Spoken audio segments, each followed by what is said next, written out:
Oi! A minha convidada de hoje tinha apenas 15 anos quando começou a escrever seu primeiro trabalho. E uma de suas personagens volta aos 15 em um livro muito popular que rendeu uma série de TV que dizem que é ok, mas eu não conheço muito direito. Ela teve um trabalho que toda garota gostaria de ter, colunista da Capricho, e nunca deixou de contar as histórias dela, que também são as nossas histórias. Autora de vários livros, poeta, podcaster e testemunha ocular do furacão Orkut. Bruna Vieira! Oi, gente, oi, Clara. Bruna, vamos lá, em 15 segundos, o que você faria diferente se você pudesse voltar aos seus 15?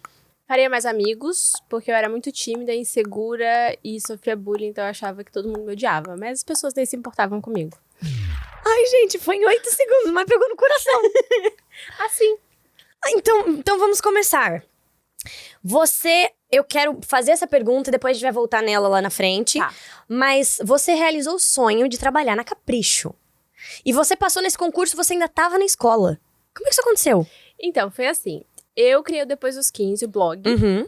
E era um hobby, tipo, diário virtual. Na época, no interior, ninguém sabia muito o que era, mas eu já não tinha vida social mesmo. Então eu ficava no computador e isso que eu gostava de fazer.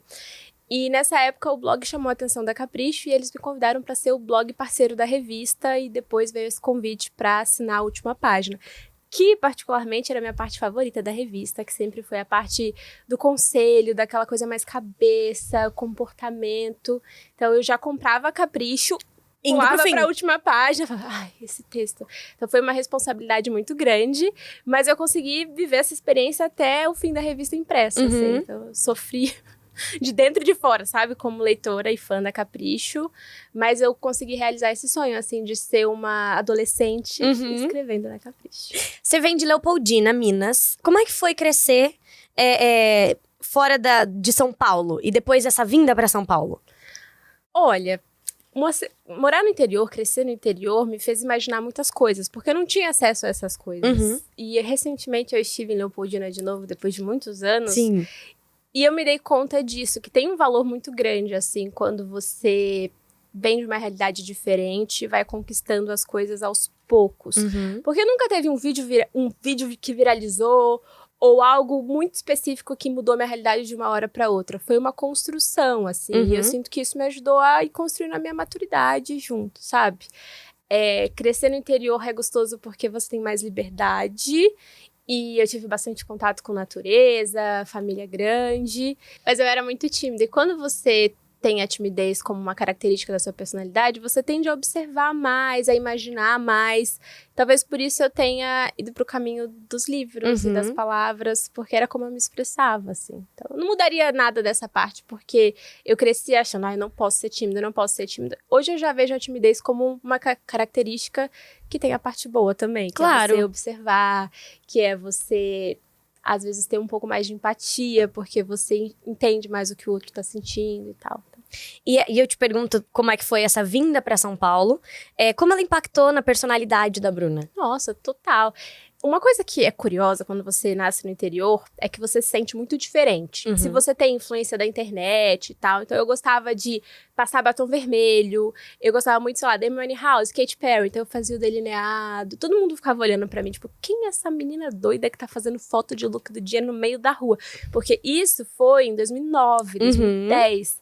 Não existia o termo influencer, não existia o conceito autorretrato, selfie, sabe? Sim. Então era uma coisa que eu fazia meio que como pra me conhecer e pra explorar esse lado meu, que era inseguro, mas na internet era como se eu tivesse uma vida dupla, assim.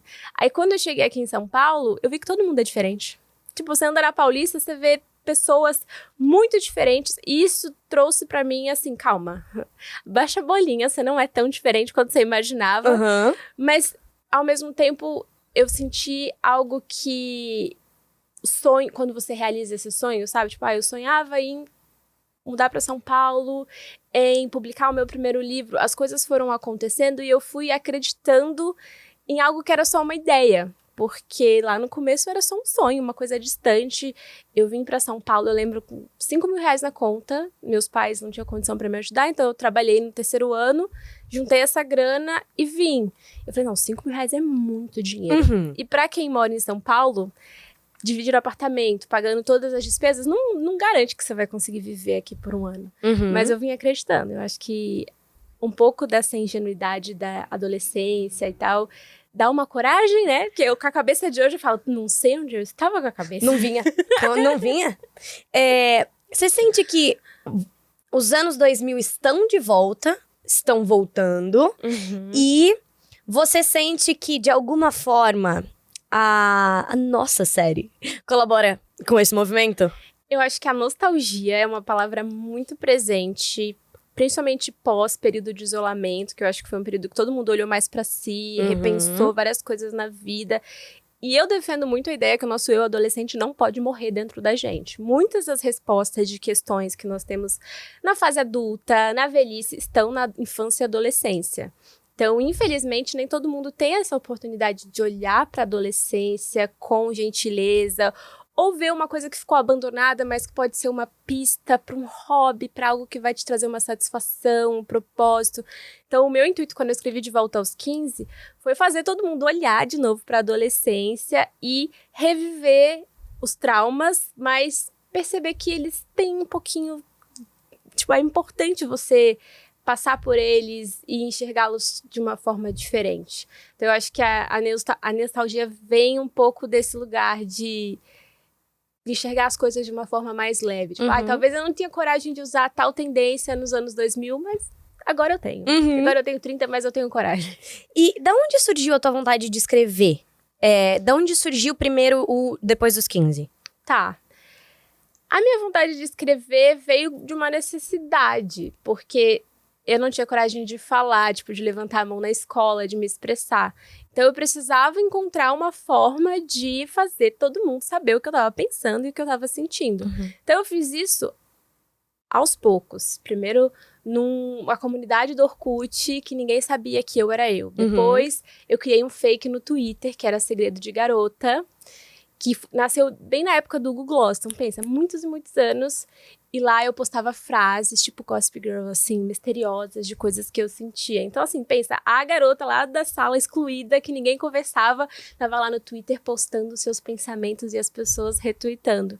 Então, eu fui entendendo que tem algo muito poderoso quando você consegue colocar em palavras algo que todo mundo sente, mas que nem todo mundo consegue expressar. E eu descobri que, de certa forma, pra mim era natural fazer isso. Então, eu sentia algo... Eu sentava na frente do computador e falava, esse algo precisa ser transformado. Então, eu transformo numa crônica, num livro, numa poesia. Então, é aos poucos, mas é como eu funciono, assim, é natural. Eu já sei que toda DR que eu tenho com meu namorado vai virar um texto. Ele já tá acostumado. E você foi emo, então? Rolava essa fase do delineado? Sim, foi? Super. Eu fui emo, fake emo, no sentido da música emo. Eu gostava da estética, entendeu? Então eu tinha muita influência do MySpace, From K. Eu não sei se você lembra, tipo, repicar o cabelo. Com certeza. Eu não fiz, mas eu via fazer. Eu fiz papel crepom, pintava o cabelo com papel crepom. Primeiro teste que eu fiz na minha vida, eu passei, depois... Assim que saiu, minha mãe achou que eu não ia passar. Eu devia ter, sei lá, 6, 7 anos. E aí, minha mãe pintou meu cabelo inteiro de papel crepom roxo. Amo. Aí eu passei e minha mãe teve que lavar o suficiente pra tirar. Vai saindo aos poucos. Não, eu tinha que tirar, tipo, de um dia pro outro. Não, vai saindo, inclusive, na roupa de cama, no uniforme da escola. Vai soltando. É todo um processo. Quando é que você se sentiu adulta, Bruna? Eu não me sinto... Brincadeira. Não veio ainda. Eu sinto que, de acordo com que você vai assumindo responsabilidades, você dá um passo em que você tem a independência, a autonomia, e aí você, de repente, olha e fala, acho que eu sou adulta. Mas acho que, recentemente, com a inversão de papéis, assim, cuidando dos meus pais, meus pais adoeceram e tal, eu falei, realmente, agora eu sou, tecnicamente, uma adulta. Mas acho que a partir do momento que eu comecei a pagar minhas contas, eu falei, bom, é isso, agora eu tomo as minhas decisões. E foi um processo facilmente aceito. Então, minha mãe me emancipou com 17 anos. Você também foi emancipada? Eu fui, com 16. Imaginei. Mas é algo que, quando eu fiz 17 anos, eu ganhei um concurso. E esse concurso me levou pra Paris. Foi a viagem que mudou minha vida, mas foi A empresa me chamou pra participar do concurso, eles não sabiam que eu era menor, eu ganhei o concurso, chamei uma menina que eu nunca tinha visto aqui de São Paulo, nós fomos pra Paris, minha mãe achou que ela ia roubar os meus órgãos. Eu também acharia. Aí as nossas mães se conheceram antes da gente embarcar. Então, assim, foi a primeira vez que eu andei de avião, a primeira vez que eu comi croissant, a primeira vez que eu vi uma garagem no subsolo, muitas primeiras vezes nessa viagem. Então, isso deu um sacode, assim, na minha vida, que... Sabe quando você tem a sensação de essa não pode ser a única experiência da minha vida? Eu vou trabalhar, eu vou fazer acontecer para que algum dia eu volte nessa cidade. Então foi o que eu fiz. Eu voltei para Leopoldina, tipo, 3º ano, ninguém nunca me viu na rua. Tava lá no blog. Post do dia, post do dia, post do dia. E juntei grana para vir para São Paulo. Então, quando eu acreditei nisso e juntei grana, porque eu sempre falo, dinheiro não traz felicidade, mas traz independência. Sim. Que é quase a mesma coisa. Porque eu sinto que quando eu comecei a tomar as minhas decisões e eu não tinha mais que prestar conta, sabe? Tipo, eu quero dar entrada no apartamento e morar sozinha. Eu podia fazer isso porque eu trabalhei, porque eu acreditei em mim e tal. Então, acho que esse foi o momento que eu percebi que eu podia ir aonde eu quisesse, sabe? Total. Quanto de você tá nos livros? Porque você acabou de falar... De volta, por exemplo. Você acabou de falar da primeira experiência do Croissant e a gente vê a relação da Anitta com Paris. Eu tentei colocar todas as oportunidades e coisas que eu vivi tão cedo na história. Então, tudo que era mágico pra mim, eu queria que fosse mágico pra Anitta. Mas eu não queria que a Anitta fosse, é a Bruna 100%. Sim. Ela tem várias questões internas que são bem diferentes das minhas, na adolescência e na vida adulta, mas sem dúvidas essa inspiração, esse amor por Paris, por fotografia, essa coisa de querer ajudar todo mundo e esquecer de si mesma, entender que para ajudar os outros você precisa se ajudar primeiro. Isso a gente se parece um pouquinho. Como é que é seu processo criativo?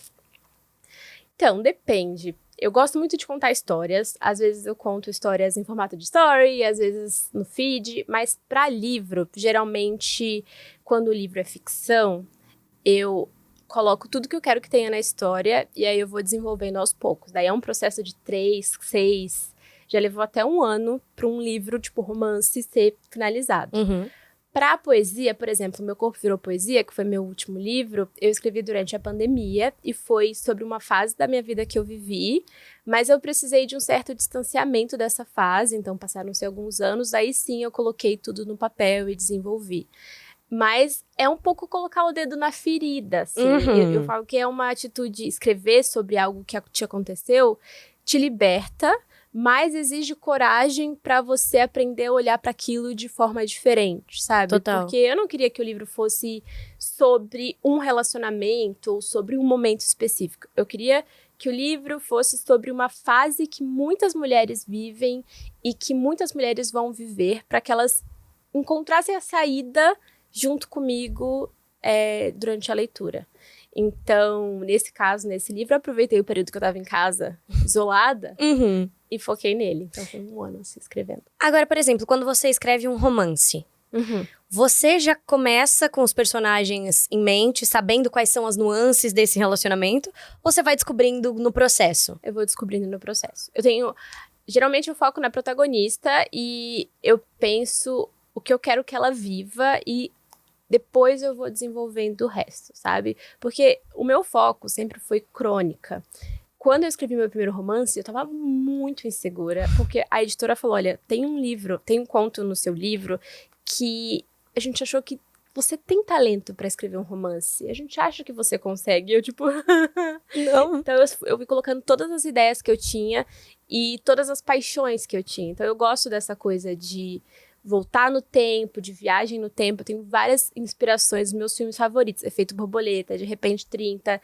Então, eu queria trazer todos esses elementos, mais com a parte da análise e terapia, que no livro é um pouco mais focado nisso, que é você lidar com seus traumas, revivê-los e entender que mesmo mudando, eles tinham um porquê de acontecer com você. Isso faz parte de quem você é.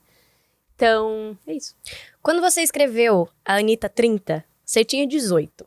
Sim. De onde é que você tirou a inspiração? Quem são referências pra criação de Anitta? As minhas amigas, eu sempre, quando eu mudei pra São Paulo, eu não fiz faculdade, eu foquei no blog, nos livros. Então, as minhas amigas, a maioria tinham quase 30 anos, então eram bem mais velhas que eu. Eu me adaptei, assim, ao momento de vida que elas estavam vivendo, mas mal sabiam elas que eu estava tomando nota e colocando várias questões e colocando na história. Mas ainda assim, acho que a principal crítica que eu recebi na época do lançamento do livro foi, ela não convence com 30 anos. Hoje, com quase 30 anos, eu entendo o porquê. Porque a vivência traz uma bagagem, assim, como autora, que não tem como você só se inspirar. Não dá pra comparar. Até por isso, eu esperei tantos anos pra escrever a continuação e fechar a história. Então, a ideia é lançar junto com a próxima temporada de Volta aos 15 o final do livro. Vocês sacaram aqui, né? Vocês pegaram essa informação, tá? Até o dia que esse programa vai ao ar, novidades. Deixo no ar. Por que você sente que rola uma identificação tão grande das adolescentes em relação às Anitas? Ambas, 15 e 30. Essa coisa de você não ter tudo certo na sua vida, sabe? Nem todo mundo consegue se encontrar tão cedo, porque eu acho que essa é a principal diferença. Quando eu descobri a escrita, o blog, eu percebi, é pra isso que eu tô aqui nesse planeta, é isso que eu faço. Eu sinto que a Anitta, ela ignorou um pouco as pistas do que a faz feliz. E ela foi meio que seguindo o ritmo do que a mãe achava que era melhor, do que a família achava, do que a prima achava. Então, muitas pessoas se encontram nesse momento da vida. Tipo, eu não sei se eu tô fazendo a escolha certa, eu não sei se foi alguma decisão do passado que me fez estar aqui, me sentindo assim. E todo mundo queria a oportunidade de voltar no tempo e mudar uma coisa ou outra, um detalhe, um negocinho. Então, ver a personagem podendo fazer isso na história é mágico. Então, acho que um pouco por isso. Bom, eu gostaria, por gentileza, se a gente puder, eu quero trazer o Tricotando com Clara. Por favor, eu vou puxar aqui. Teremos chá. Eu adoro chá. Como uma boa senhora de 30 anos. Aqui somos duas jovens senhoras, né? A gente começou cedo, entendeu? Então, assim, mentalmente... Esse aqui é só cênico. Ó, é o que sempre acontece. Tá. E eu vou te dar esses cardzinhos. Fique à vontade. Tá bom. E peço, por favor, que você escolha uma dessas categorias, que são chá de climão, contar histórias de gafes ou de quando o clima pesou. Chá de amizade, contar a história mais maluca que você já viveu com o seu melhor ou sua melhor amiga. Chá de exagero, mentiras sobre você que todo mundo acha que são verdade. Ou chá de perrengue, confusões em viagens. Eu preciso escolher um deles. Isso, por favor. Deixa eu ver.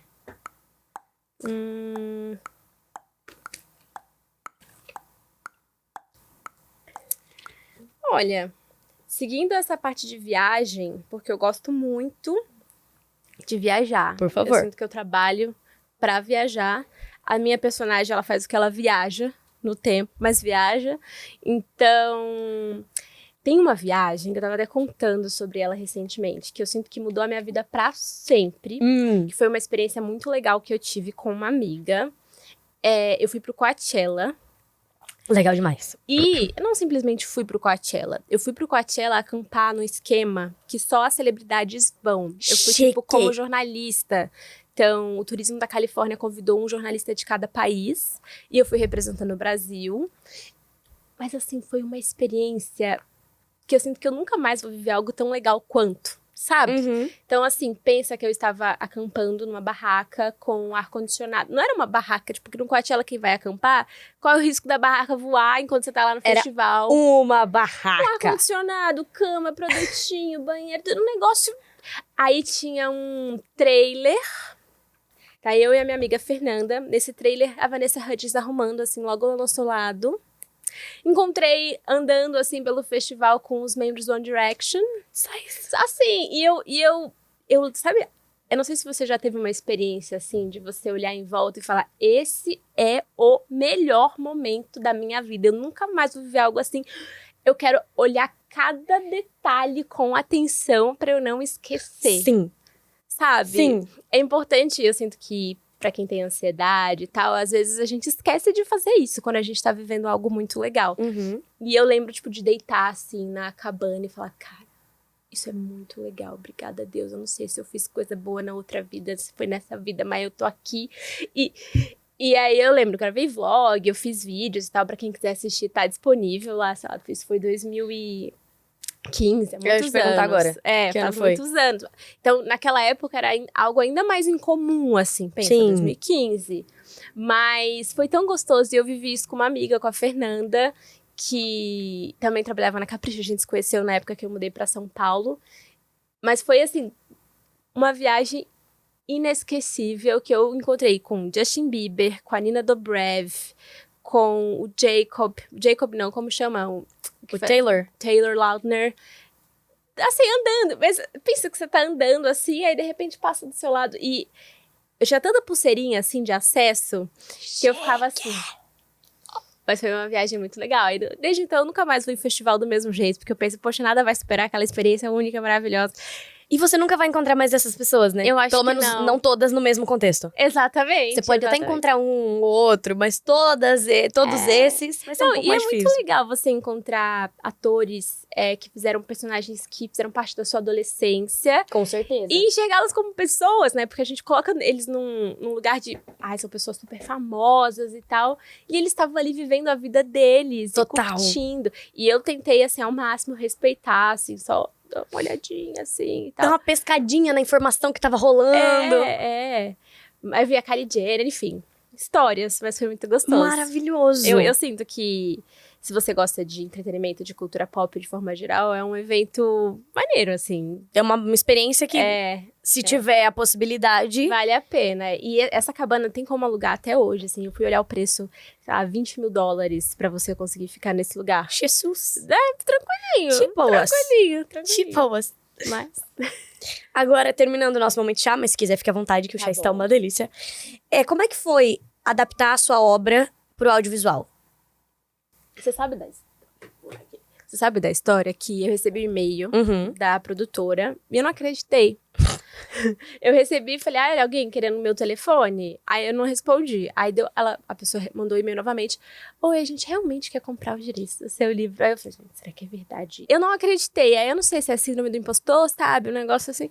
Mas deu certo, começamos a conversar. Mas é um processo que leva muitos anos, assim. Então, eu não queria criar expectativa e depois me frustrar. Claro. Então, foi uma coisa que eu não contei pra ninguém. Eu contei pra minha mãe e pro meu pai. E eu fingi que não estava acontecendo. Mas teve um momento específico que quando eu recebi numa reunião um PDF do elenco. Aí eu quase caí pra trás, eu falei, eu vou surtar! E eu tava isolada em casa, entendeu? Eu não podia, gritar pra todo mundo. Mas foi muito gostoso, principalmente entendendo o tamanho que o projeto seria. Dá um frio na barriga, dá um medo, porque foi o meu segundo livro. Eu tinha 17, 18 anos quando eu escrevi. Então, eu ficava pensando, e se as pessoas não gostarem? E se não der certo? Mas foi tão legal. Foi, assim, melhor do que eu sonhei, do que eu imaginei. E quando eu escrevi o livro e tal, várias coisas aconteceram. Eu já falei isso na internet uma vez, que eu fui assaltada quando eu estava escrevendo a continuação de Volta aos 15. Foi no dia do meu aniversário, assalto, com arma na cabeça. Eu tive que reescrever o livro em pouquíssimas semanas. Jesus. Então, quando estava acontecendo isso, eu falei, nossa, mas por que tá sendo tão difícil? Por quê? Mas agora, anos depois, eu penso, ainda bem que eu não desisti. Nossa ainda senhora, bem que... eu te agradeço muito. Te digo aqui. Como é que é o processo de ver personagens que estavam na sua cabeça tomarem forma e sendo diferentes atores, talvez não exatamente o que você imaginou de característica, mas você olhar e falar, encaixou. Olha, eu não sou aquela autora muito apegada, porque eu confio muito no trabalho dos outros profissionais que estão junto comigo no projeto, assim. Então, eu sou bastante aberta, tanto nos 2 projetos que já fizeram adaptação, o diretor sempre fala, nossa, mas que sonho trabalhar com uma autora assim? Porque eu sinto que tem mudanças que são importantes para a história chegar em mais pessoas, para trazer um novo olhar para a história e tal. Mas é mágico, sabe? Ainda mais pensando num elenco tão talentoso e trazendo uma outra visão, assim, para os personagens. Então, eu gostei muito. A sensação é que, tipo, você saiu da minha cabeça. Então, assim, tecnicamente, a gente se conhece. É estranho, porque é como se a gente fosse melhor amiga. Sim. Porque você já foi alguém que saiu daqui. Então, é isso que eu acho maluco. Pra você, o quanto é a sensação de, por exemplo, estar no set com a gente e ver histórias que saíram da sua cabeça tomarem forma. Isso me faz crer, assim, muito que o que a gente imagina não é só o que a gente imagina, sabe? Durante a adolescência, nesses períodos que eu ficava muito tempo escrevendo, sozinha e tal, as pessoas às vezes falam, essa menina é meio estranha, né? Mas eu sinto que tem um poder muito grande a imaginação, a criatividade de forma geral, que eu acho que nós somos muito mais do que o que a gente encosta, do que a gente escuta. Os nossos pensamentos têm um poder muito grande. Sim. Então, quando você tem a coragem de colocar o que você escreve em palavras, organizar tudo isso numa história e fazer com que as pessoas vivam coisas que elas não viveram, isso é muito poderoso, assim. Eu digo isso porque eu cresci numa realidade diferente, mas eu sabia que eu podia mais porque eu assistia filmes, porque eu lia livros. Então eu entendia que o mundo era muito maior do que aquele que eu conhecia, daquela cidade pequenininha, do que aquele jeito específico de enxergar a vida, de levar a vida. Então, de certa forma, as histórias, os livros fazem com que as pessoas acreditem que elas podem mais, sabe? Então, com esse projeto, nem eu acreditava que eu podia tanto e olha só onde chegamos. Agora me conta de um ano inesquecível. De onde surgiu a ideia de juntar 4 histórias e 4 autoras diferentes? Olha, a ideia veio de uma agente literária da Alê. E eu lembro do dia que eu recebi a ligação. Assim, Bru, a gente quer escrever um livro com 4 autoras. E qual estação do ano que você mais se identifica e tal? Sim. Primavera, natureza. Você tinha essa resposta? Sim. Ah, tá. Pra mim era muito óbvio. Eu não teria. Não sei É que eu gosto muito de natureza, assim. Eu sou taurina, eu gosto muito de pé no chão, de elementos. Então, fez muito sentido pra mim. Mas eu queria criar uma personagem que não fosse tão parecida comigo. Então, eu percebi, escrevendo esse conto pra essa história, que a minha escrita é uma escrita que parece que lá na frente eu esbarro com aquele assunto que eu tô escrevendo. Sabe como se meu inconsciente fosse, olha, você vai lidar com isso em algum momento. Então, vamos colocar aqui nessa história. Que aí você já se prepara um cadinho. Exatamente. Então, a personagem, a Jasmine, ela ama o cabelo dela natural, super cacheado. E eu passei pela transição capilar logo depois, assim. Então, quando eu escrevi aquela personagem, tudo aquilo foi imaginado, porque eu não conseguia entender essa forma de se enxergar. Mas logo depois, quando eu passei pela transição capilar, tudo fez sentido. Então, esse é o poder, assim, de você colocar na história algo que você sente, ou um ideal, ou se inspirar em outra pessoa, e depois perceber que tem uma força que começa ali e que acaba inspirando até nas suas próprias atitudes na vida, sabe? Sim. E quando começou esse processo de adaptação pro audiovisual, e vocês souberam que cada uma das histórias ganhariam um filme pra chamar de seu, como é que isso bateu pra você agora, vindo já de um sucesso, já entendendo o que era o seu nome na literatura, no audiovisual, que a gente já tinha estreado a primeira temporada de Volta. A primeira e a segunda já. A primeira e a segunda. Acho que a gravação foi entre a primeira e a segunda. E aí saiu agora no começo do ano. Exatamente. Sim. Como é que foi pra você, nesse novo olhar, sendo sua segunda adaptação? Eu aprendi muito durante o processo de adaptação. Infelizmente, da primeira temporada foi algo que aconteceu remoto. Então, eu não consegui estar presente no set com toda a frequência que eu gostaria. Mas, com esse outro projeto, como a gravação foi em Ouro Preto, meu estado, Minas Gerais, eu fui até lá, eu participei, eu fiz uma cena. Então, eu já cheguei na sala de roteiro entendendo mais como funciona. Mas, obviamente, cada time é um time, cada streaming é um streaming e tudo mais. Só que, sem dúvidas, quando você vai adquirindo experiência, você vai entendendo mais. Porque é completamente diferente você sentar e escrever um livro sozinho, no conforto da sua casa, no silêncio, pra você estar numa sala de roteiro com muitas pessoas opinando. Mas, mais uma vez, eu confio muito no trabalho das pessoas que estão comigo. Então, por exemplo, pra história, eles mudaram várias coisas na história.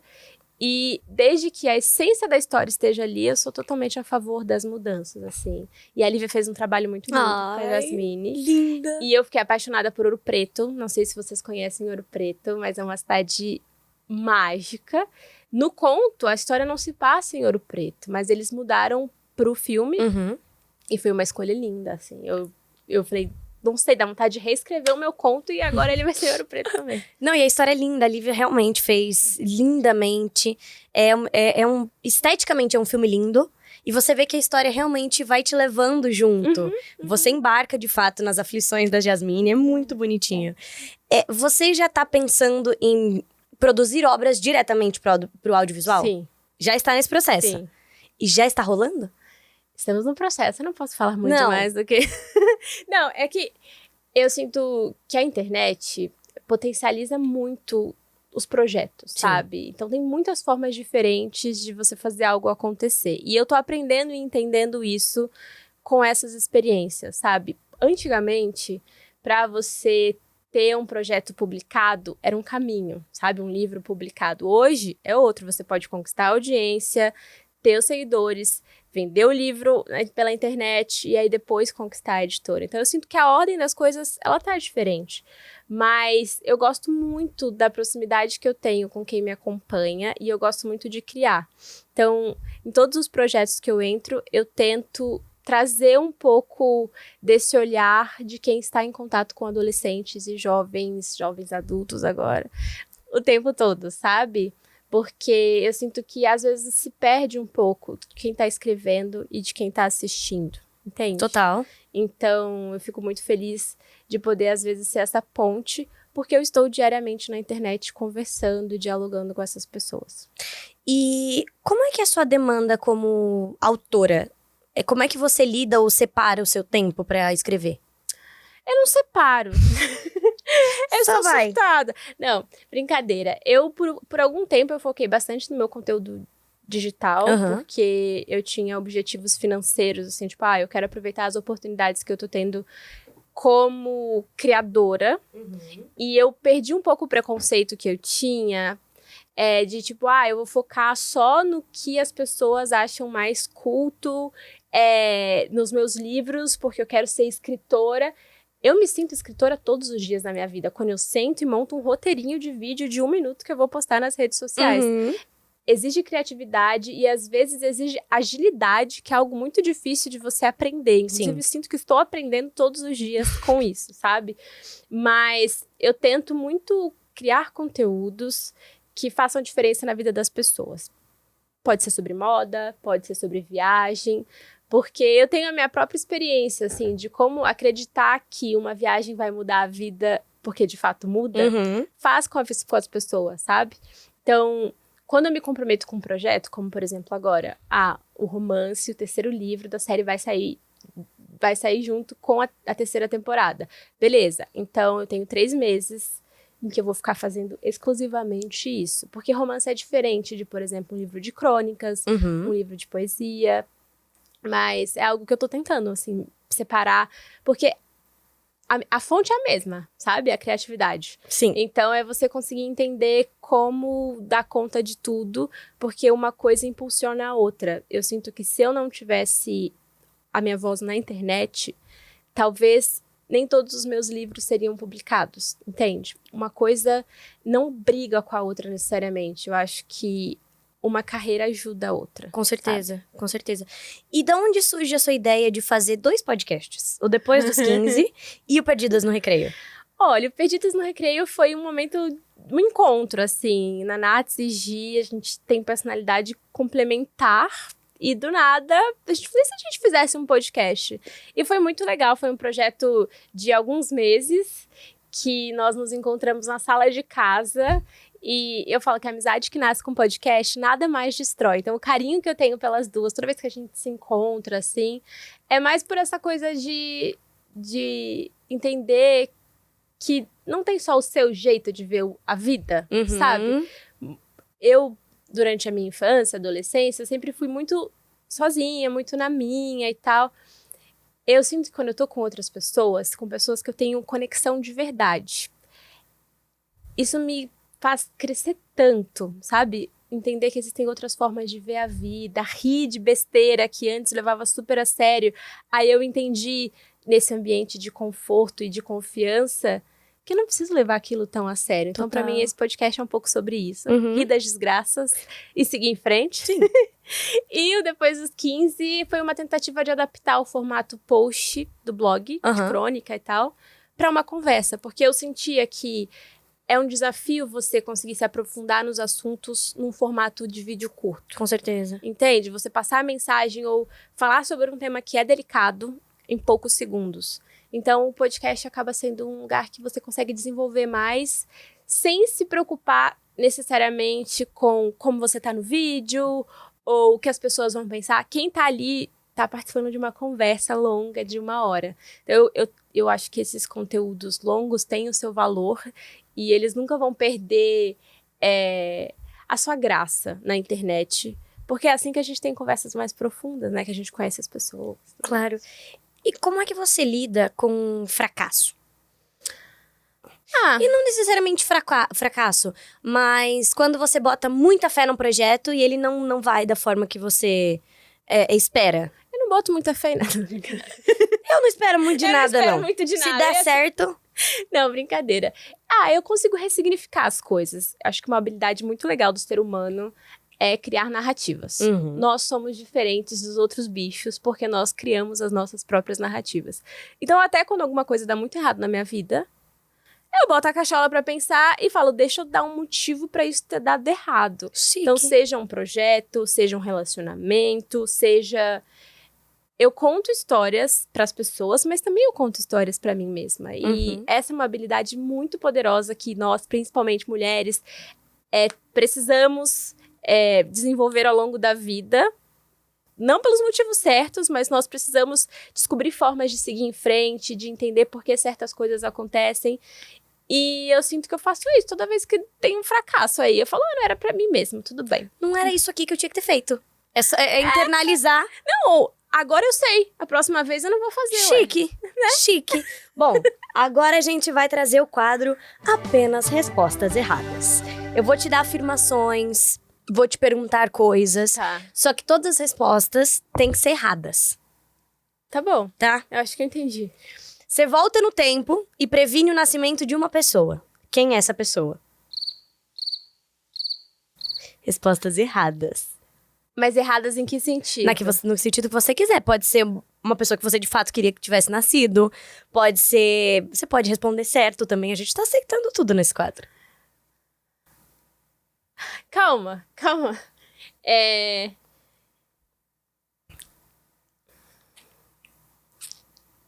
Já sei. O Isaac, que é um menino que praticou bullying comigo na escola. Chique. Mas eu acho importante ele ter nascido, senão não ia ter de volta aos Mas achei bom. Então eu não sei se eu te amo, Isaac. Eu ia falar que eu te amo, Isaac, mas eu não te amo, Isaac. Mas deixa pra lá. Millennials ou Gen Z? Justifique a sua resposta. Gen Z. A resposta é errada. Você está me confundindo. Não tem problema. Tá o bom. quadro é exatamente pra isso. Gen Z, eu aprendo muito com adolescentes e jovens. Chique. Comente a frase. Quando nossos pais e tias fazem perfil em uma rede social, é o começo do fim dessa rede. É que o problema é que agora eu sou os tios, os pais. Entendeu? Ai, Bruna. É verdade. Você parece. Uai, é. Claro que não. Você nasceu anteontem, junto comigo, quase. Mentira. 5 dias antes. 30 anos aqui, cara. Ai. Que mensagem você deixa para os seus haters? Continuem, mas não esquece de compartilhar o post. Mas achei uma ótima resposta. E rápida. Gostei. Bom. Eu adoro hater. Adoro haters. Tá bom. Agora voltando à vida normal. Tá bom, eu não entendi muito bem esse quadro, como vocês puderam perceber. Não tem problema, gente. Aqui a gente já teve a variação da pessoa responder realmente coisas absurdas. A gente já teve pessoas que responderam, de fato, a pergunta como se fosse uma pergunta séria. Então a gente tem variações. Ok. São níveis desse quadro. Tá bom. Você arquitetou a sua casa. E você usou um aplicativo super absurdo pra isso. Sim. Que The foi? Sims. Um joguinho, gente. A única coisa que eu fazia na internet, no computador, né, além do blog, era construir casas. Quando eu finalmente tinha condição financeira para tornar isso real, o que eu fiz, realizei. Afinal de contas, a gente nunca sabe o dia de amanhã. Primeiro eu comprei o terreno, Aham. aí depois eu fiz a casa no The Sims, tirei screenshot da tela, imprimi, levei pro arquiteto, pro engenheiro. Falei, Uma faz forma igual. muito inovadora. Eu achei. Ele deve ter achado incrível. Tem vídeo, gente. Tem vídeo na internet desse momento. Mas eu gosto muito de decoração. Uhum. Eu acho que é uma forma de se expressar, sabe? Tipo, moda. Pra mim, moda e decoração estão ali, tipo, no mesmo nível de importância. Não à toa eu mudo a decoração na minha sala a cada tantos dias. Quando eu tô surtada, eu mudo a decoração, é isso.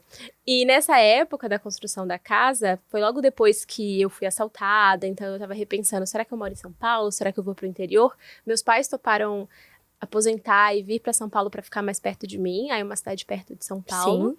Então foi uma decisão que, ó, mais uma vez, na época eu me perguntava por que isso aconteceu comigo, eu perdi o meu livro.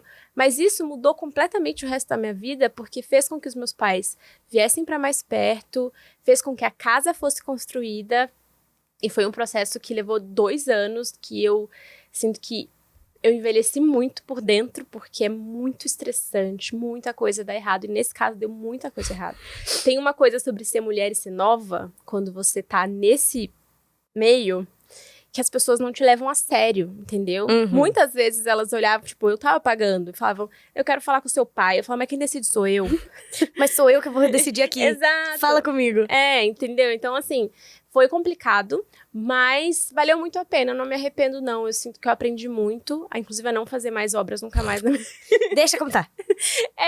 Mas a casa... É engraçado, as pessoas me encontram na rua e falam, eu amo a sua casa. Eu amo a sua casa. É muito engraçado. Mas eu sou muito feliz na casa depois dos 15. Foi um dos primeiros, eu acho que, canais a falar sobre isso, sem ser um canal especializado nisso, Sim. né? Então, as pessoas iam comentando, Bruna, se você não colocar um tijolo específico perto da janela, vai rachar tudo depois. Então as Aí eu pessoas chegava, foram colaborando. Muito! Nossa, você não tem ideia. A casa não estaria de pé se não fossem as pessoas que comentavam, Que né? sensacional. Aí eu levava assim pro time e falava, gente, não tem que ter um tijolo aqui, ó? Aí eles, Ah, valeu. Brigadão, ajudou bastante. foi uma construção colaborativa, entendeu? O que você sente que uma geração depois da sua e depois da minha, talvez, essa nova geração de mulheres, o que ela tem te trazido como lição ou como aprendizado? Olha, tem várias ideias que são ideias que nós acreditamos e que não eram nossas, sabe? Coisas que, principalmente por ter crescido no interior, numa cidade muito pequena, numa família mais conservadora, que logo que eu cheguei em São Paulo, eu comecei a questionar essas coisas, tipo, mas por que eu me sinto assim? Mas por que eu enxergo isso dessa forma? E não é de uma hora para outra, sabe? Que você desconstrói isso dentro de você. Sim. Você vai trabalhando e vai ficando mais fácil, você vai escolhendo conviver com pessoas diferentes de você e isso também te transforma. Mas eu sinto que a nova geração de mulheres, elas meio que já vem de muito cedo com essa ideia, com essa percepção estabelecida. E, nossa, isso liberta tanto. Tanto. Toda vez que eu passo mais de 15 minutos com uma pessoa que tem, sei lá, entre 12 e 18 anos, eu fico, cara, o futuro vai ser muito louco. É uma nova cabeça, né? Uma nova cabeça. forma de raciocinar, de pensar, de ver o mundo. Até, sei lá, consumismo, várias coisas que são tão diferentes da forma que a gente constrói memória, de que a gente salva arquivo no celular, de que a gente tira foto. Essa é uma coisa. Eu lembro que quando o elenco foi pra Paris gravar, eu ficava tipo, nossa, eu quero ver todas as fotos que eles vão tirar, quero ver todas as fotos. E eu entendi naquele momento, quando Maísa começou a postar os conteúdos, que eu falei, cara, é uma outra geração, até o jeito que eles registram os momentos é diferente do jeito que eu registrei quando eu fui pela primeira vez, sabe? Sim. Porque é um foco muito mais em viver, em sentir e depois registrar. E é diferente da minha geração, que era tipo, não, vamos fazer uma foto que poderia ser um quadro na sala de casa, nesse lugar aqui, porque é lindo demais. Então, não acho que tem certo ou errado, mas acho que tem jeitos de enxergar as coisas que te liberta pra você poder focar no que realmente importa. Então, eu aprendo muito toda vez que eu convivo com adolescente, assim. Eu não vejo a hora de ser mãe de adolescente pra poder... Pular pra fase adolescente? mas pra poder acompanhar muito de perto, que eu não tenho tantos adolescentes que eu convivo diariamente, assim. Mas é muito legal ver como, desde a infância, as coisas estão sendo construídas diferentes na cabeça dessas mulheres, principalmente. Total. Qual é o seu top 3 de livros da vida? Difícil. Olha, tem um da Marta Medeiros, que eu gosto muito, que chama Fora de Mim, que foi um livro que eu li quando eu era adolescente. Eu gosto muito de um outro livro... Ai, não vou lembrar o nome agora. Eu não vou lembrar o nome da autora, mas talvez você deva fazer terapia. Eu tava falando sobre ele aqui agora, que é um livro que me fez perceber a importância da terapia. E um terceiro livro... Eu não vou falar um específico, mas a Cecília Meirelles é uma autora que me inspira muito. Quando eu comecei a escrever poesia, eu comecei a ler mais Cecília Meirelles. E eu lembro que eu li na escola, mas eu não me conectei tanto, assim. E eu voltei recentemente a ler todos os livros dela e eu falei, nossa, eu amo o jeito que ela escreve. E me inspiro bastante também. Qual é um livro que você acha imprescindível, que quem tá ouvindo, vendo, acompanhando, tem que ler? Tem que ler De Volta aos 15. Sim, também acho. Olha, eu tenho um carinho muito grande por Meu Corpo Virou Poesia. Foi a Bruna que ilustrou também, então é um livro de Brunas. Mas eu acho que quando você termina um relacionamento, e provavelmente todo mundo que tá escutando e assistindo vai terminar um relacionamento em algum momento da vida, é muito difícil você enxergar além daquele relacionamento. Então, foi um livro que eu coloquei todo o meu amor, toda a minha dor, todo o meu carinho pra facilitar o processo de outras mulheres. Então, muitas vezes as pessoas me escrevem falando, Bruna, eu nem gosto de poesia, mas eu tô aqui, depois de uma sentada, eu li o seu livro inteiro e parece que eu finalmente tô respirando depois desse término. Obrigada. Então, que amor! É um livro que eu me orgulho muito e que eu recomendo pra todo mundo. Por que você sente que as suas obras dialogam tão bem com um público tão vasto? O que você acha que é o seu tempero especial? Eu gosto muito de falar sobre sentimento. Eu acho que o que une todos os seres humanos é que todo mundo sente, sabe? E diariamente nós somos muito incentivados a não sentir. Tipo, é mais fácil se eu não prestar atenção nesse sentimento, é mais fácil se eu ignorar esse pensamento. Então, até nos livros de ficção, nos romances, eu passo muito tempo descrevendo e elaborando um sentimento da personagem, sabe? Uma percepção dela em relação a algo, porque eu sinto que vive melhor quem não tem medo de enxergar, encarar esse sentimento, sabe? Tem várias formas de levar a vida, com certeza, mas se você tem essa sensibilidade de olhar pra dentro e entender quem você é, o que você tá vivendo, o que você tá sentindo antes de tomar a decisão, você tende a ser mais quem você gostaria de ser. Porque essa é uma questão, acho que muitas pessoas às vezes se perguntam, por que eu não tô feliz com o que eu tô vivendo? Por que eu não gosto do meu presente?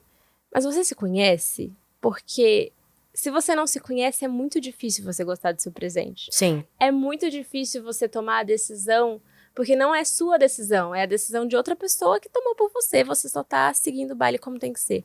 Então eu tento colocar isso nas histórias, assim, essa constante necessidade de mergulhar em si mesmo e entender os motivos de cada sentimento, de cada sensação e como aquilo afeta o resto da vida. Como é que foi sua jornada de autoestima? Quando é que você passou, ou você sempre teve uma boa relação com a sua autoimagem? E quando é que você passou a se sentir bonita? Tá, boa pergunta. Quando eu era mais nova, eu sou estrábica, né? Então, o meu olho vira. Aí, eu tive que começar a usar óculos com 2 anos. O meu cabelo natural, ele é mais frisado, crespo, cacheado, ondulado. Ele é várias coisas na mesma cabeça. Então, durante a infância, eu fui entrando nesse ciclo de insegurança, sabe? Então, eu não tinha coragem de olhar nos olhos das pessoas, porque eu achava que as pessoas iam estar reparando no meu olho estrábico. Aí eu sempre prendi o meu cabelo. Então, o tempo inteiro eu tava com medo do que as pessoas iam pensar de mim. Eu sinto que quando eu comecei a me fotografar, tirar selfies ou fazer autorretrato, eu comecei a me enxergar de uma forma diferente. Então, quando eu ia tirar foto, às vezes eu tirava os óculos, eu prendia meu cabelo diferente, ou eu passava uma maquiagem que eu aprendi na internet. E eu fui percebendo nas fotos que tinha um lado meu que eu gostava, sabe? Então, eu fui construindo um pouco meu ego, eu fui construindo um pouco a minha autoimagem mesmo. Então, na escola, às vezes as pessoas zoavam que eu era Miss Photoshop, porque nas fotos do Orkut eu era muito gata e ao vivo eu era uma pessoa extremamente insegura que não falava nada. Legal! Bacana, né? E chegou um determinado momento, eu acho que no ensino médio, assim, principalmente quando eu mudei pra São Paulo, que eu acho que essas duas versões de mim mesma fizeram as pazes, assim. Que eu entendi que eu continuo tendo as minhas inseguranças, tem questões que ainda são questões pra mim, mas tem tantas outras coisas no meu ser que me fazem uma pessoa bonita, confiante, corajosa, forte, que vai além do que os outros pensam sobre mim, sabe? Total. É muito como eu me sinto.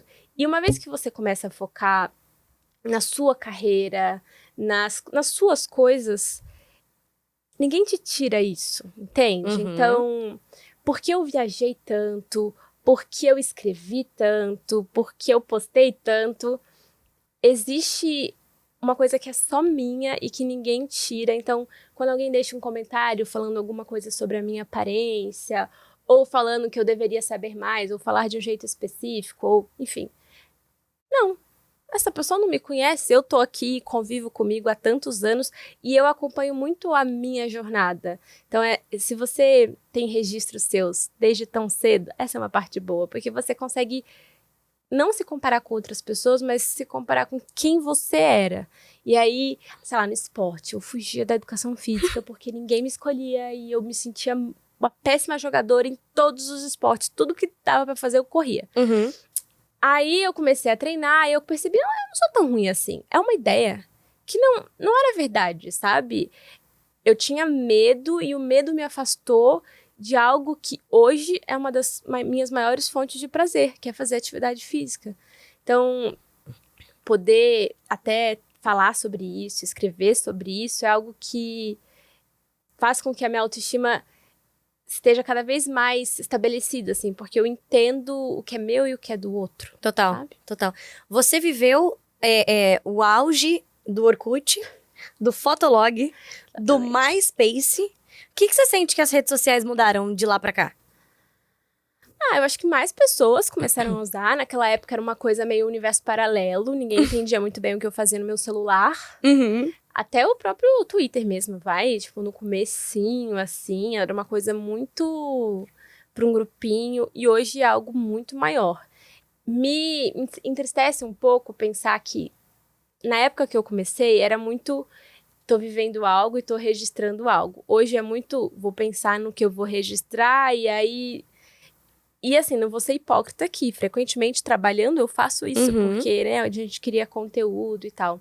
Mas acho que essa é uma diferença que não é muito saudável pra quem tá ali criando conteúdo, sabe?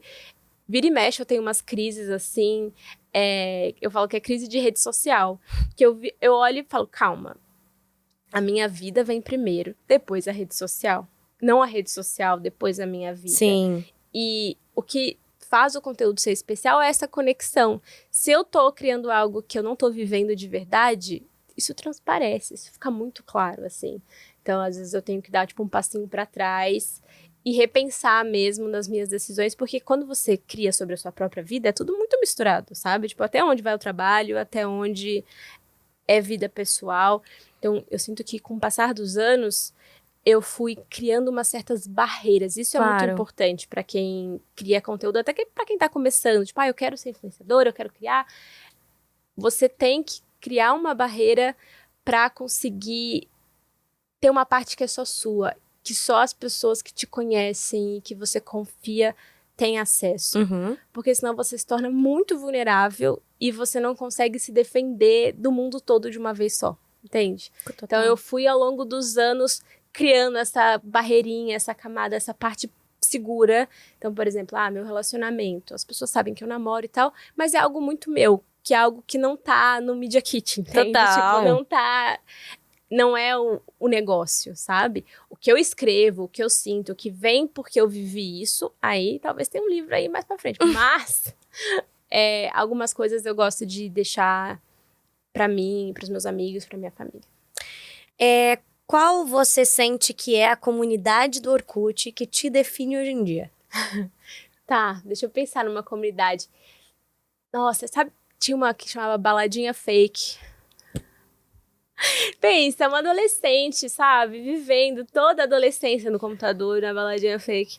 Mas eu gostava muito. Inclusive, eu tenho alguns amigos hoje que eu conheci naquela época da Baladinha Fake do Orkut. Então, quem nunca teve fake? Eu quero saber, vocês que estão assistindo e escutando, quem aí tinha fake? Você teve fake? Não. Não pegou? Tinha vida, né? Não, eu era criança, né? Eu também, né? É que assim, eu peguei o fim do Orkut. Ah, tá. Eu acho que eu tinha 9 pra 10 anos. Você não conseguia ver graça? Não. Eu jogava Buddy Puck. Ok. E eu já achava tinha... infantil, Buddy Puck. Que absurdo.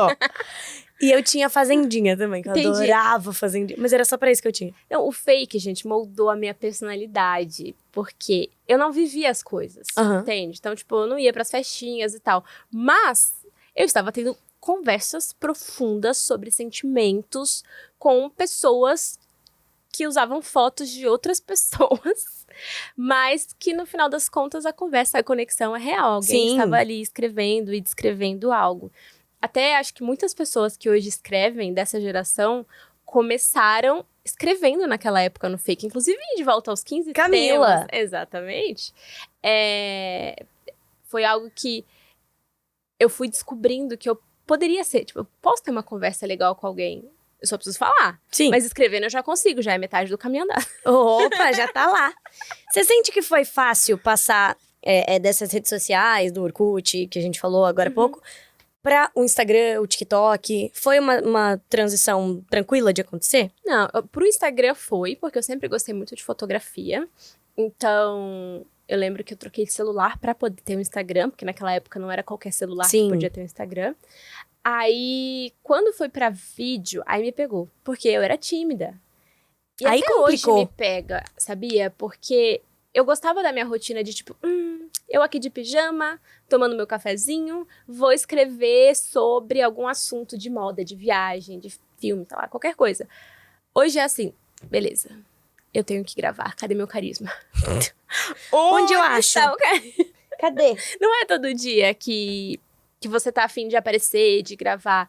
E acaba que o algoritmo, o formato da internet hoje em dia exige muito mais vídeo, muito mais imagem. Então, antes, não era tudo sobre mim. Eram os meus interesses, mas não era... Era meu texto ali no post, né? Então, quando foi pra vídeo, eu estranhei, porque o ritmo é diferente. Mas ainda vídeo longo, eu me adaptei e tal. Agora, vídeo curto me pega muito. Até hoje, às vezes eu falo, nossa, isso é muito desafiador, porque eu preciso passar toda a mensagem em menos de 1 minuto e, né, enfim, tem as transições, os formatos e tudo mais. Mas eu acho desafiador de um jeito bom, assim. Eu acho que se você se prende muito a um estilo, um formato, você perde oportunidades e perde... oportunidade de chegar em pessoas novas, sabe? Então, frequentemente eu faço um TikTok e alguém comenta: nossa, eu não te vi há muitos anos, como você tá diferente, amei esse vídeo.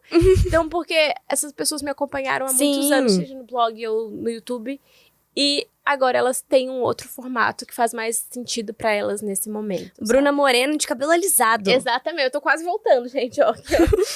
De volta aos 15. Tá Mas você vindo. tem vontade de deixar o cabelo escuro de novo? Então, Você tá é ruiva tem um tempo já, necessidade, né? Na verdade. Eu fiquei ruiva desde 2000. Eu passei pela transição, e eu passei pela transição também por curiosidade pra saber como eu ficaria com cabelo de outra cor, pro cabelo aguentar. E aí, agora eu tô passando pela transição de cor, né? Ele tá crescendo aos pouquinhos, castanho. Foi num período difícil, assim, minha mãe ficou doente no começo do ano, e aí eu tava assim, eu não quero me importar com a minha imagem, eu quero estar aqui pra estar com a minha mãe nesse Sim. momento. Então, o cabelo foi crescendo e é isso.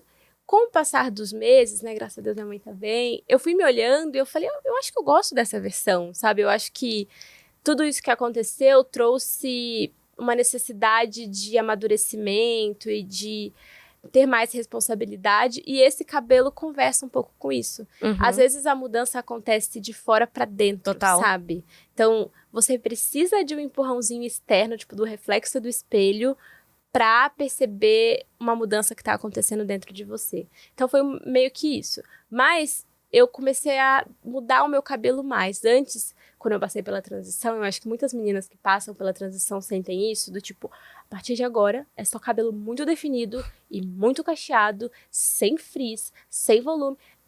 Não dá. Eu não tenho essa paciência Claro. mesmo, sabe?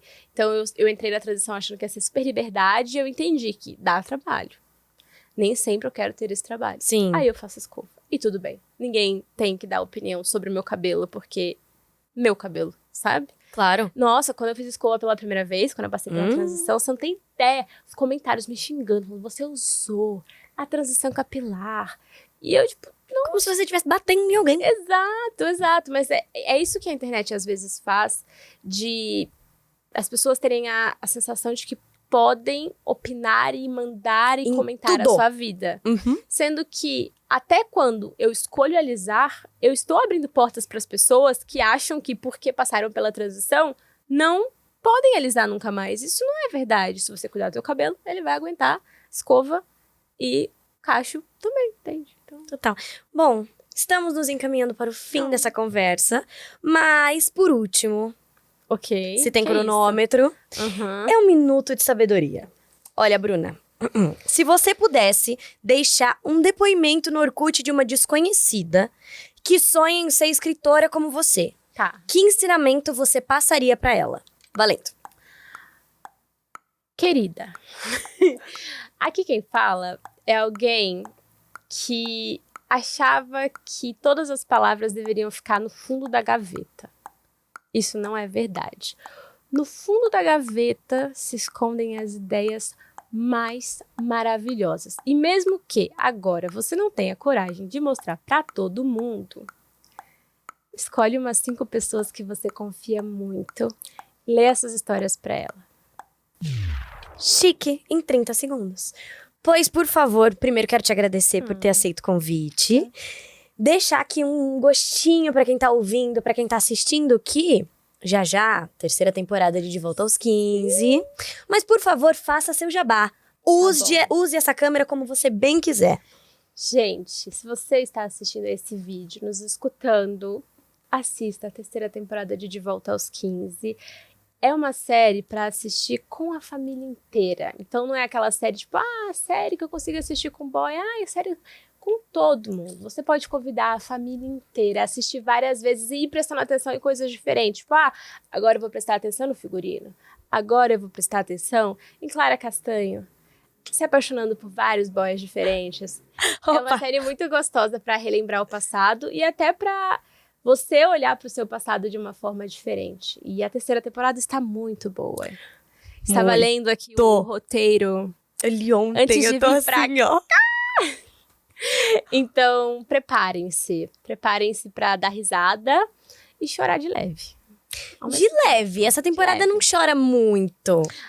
Tem um cadinho. Será que eu tenho um apego? Eu acho que eu tenho um apego. Mas tem algumas cenas, assim, específicas que eu sinto que é quase como fazer as pazes com o passado, sabe? Se você tá brigada com o seu passado, ou se você nem olha pra ele, se você só tá tipo, futuro, o que eu faço pra chegar?